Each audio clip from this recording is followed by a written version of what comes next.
38,000 కోట్లతో అయిపోయే ప్రాణహిత చేవెళ్ల ప్రాజెక్ట్ ని అకారణంగా without any rational logical reason the then government, the then chief minister changed the decision, which is now likely to cost the state 1,47,000 crores.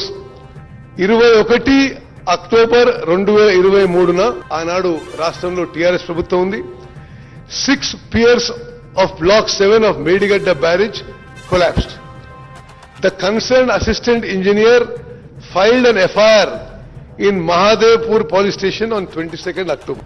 Kaleshwaram project కట్టినప్పుడు సంవత్సరానికి 195 టీఎంసీలు lift చేస్తామని చెప్పి పదే గత ప్రభుత్వంలో పెద్ద మనుషులు ప్రకటించారు.